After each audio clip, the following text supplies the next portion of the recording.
Hi friends, welcome to our channel. మరి అల్లం వల్ల ఎన్నో ప్రయోజనాలు ఉన్నాయని మనందరికీ తెలిసిందే. అయితే అల్లాన్ని డైరెక్ట్గా మనం తినలేము, అలాగే పిల్లలకి కూడా ఇవ్వలేము. కాబట్టి ఇలా అల్లం క్యాండీలను అయితే ప్రిపేర్ చేసుకుందాం. అయితే ఫస్ట్గా మీరు అల్లాన్ని తీసుకుని శుభ్రంగా అయితే వాష్ చేసుకోండి. ఇలా వాష్ చేసుకున్న తర్వాత పైనున్న తోలు అయితే లైట్గా తీసేసి ముక్కలుగా కట్ చేసుకుని ఈ అల్లాన్ని అయితే మీరు మిక్సీ పట్టేసుకోండి. ఏదైనా ఒకటి కొలతకి తీసుకుని ఒక చిన్న గ్లాస్ కానీ లేదంటే కప్ కానీ తీసుకుని ఈ అల్లం పేస్ట్ ఎంత వచ్చిందో మీరు కొలుచుకోండి. ఇప్పుడు మీరు స్టవ్ ఆన్ చేసుకుని ఒక కళాయి పెట్టుకుని మీరు చూడండి, ఏదైనా ఒక కొలతతో కొలుచుకోమన్నాను కదా. ఇలా మనకి అల్లం పేస్ట్ అయితే ఈ కప్తో కొలిచాం కదా, దీనికి మీరు 4 ఇంతలు అయితే బెల్లాన్ని యాడ్ చేసుకోండి. లేదా మీరు 3 కప్పులు యాడ్ చేసుకున్నా పర్లేదు. పిల్లలకి ఇవ్వాలి, వాళ్ళు తినాలి అనుకుంటే 4 కప్పులు బెల్లం అయితే పడుతుందండి. సో పెద్దవాళ్ళైతే 3 కప్పులైనా పర్లేదు. ఇలా బెల్లాన్ని మీరు చిన్న చిన్న ముక్కలుగా కానీ లేదంటే బెల్లాన్ని కోరుకుని మీరైతే 2 కలిపేసుకుని మీరు స్టవ్ ఆన్ చేసుకుని పెట్టేసుకుంటే సరిపోద్దండి. బెల్లం మెల్లగా కరగడం స్టార్ట్ అవుతుంది కదా, సో 2 కూడా మీకు పాకం వస్తుందన్నమాట.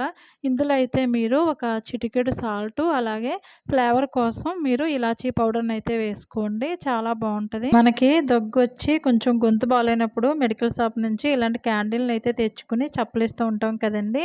మనం ఇలాంటివి ఇంట్లోనే చేసుకుంటే ఇంకా బాగా యూజ్ అవుతుందండి, ఇంకా బాగా పనిచేస్తుంది కూడాను. సో ఇలాంటివి అయితే తయారు చేసుకోండి మీరు కూడా.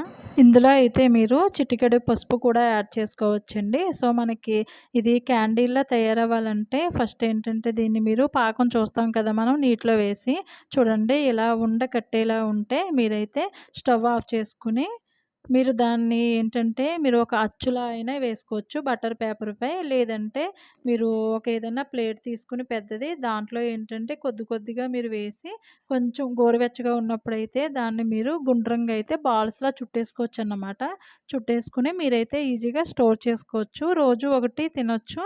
అలాగే ఎప్పుడైనా పిల్లలకి ఏంటంటే దగ్గు, జలుబు, గొంతు నొప్పి ఇలాంటివి ఉన్నా, లేదంటే ప్రయాణాల్లో చాలామందికి వాంతులు, వికారం వస్తూ ఉంటుంది కదా, అలాంటప్పుడు ఏంటంటే మీరు ఇది ఒకటి నోట్లో వేసుకుని చప్పలించడం వల్ల చాలా త్వరగా ఏంటంటే రిలీఫ్ అనేది వస్తుందన్నమాట. అల్లం వల్ల ఇలా చెప్పుకుంటూ పోతే చాలానే ప్రయోజనాలు ఉన్నాయండి. బరువు తగ్గుతారు, అలాగే మనకి కొన్ని రకాల నొప్పులు కూడా తగ్గుతాయండి. ఆడవాళ్ళకైతే పీరియడ్స్లో వచ్చే నొప్పి కూడా తగ్గుతుంది. సో నేనైతే ఇలాగా 3 పద్ధతుల్లో చూపించాను కదా, మీరు ఇలా అచ్చులా అయినా లేదంటే బాల్స్లో కూడా చేసుకోవచ్చు. వీడియో నచ్చితే లైక్ చేసి అలాగే మన ఛానల్ని అయితే సబ్స్క్రైబ్ చేసుకోండి. Thank you for watching.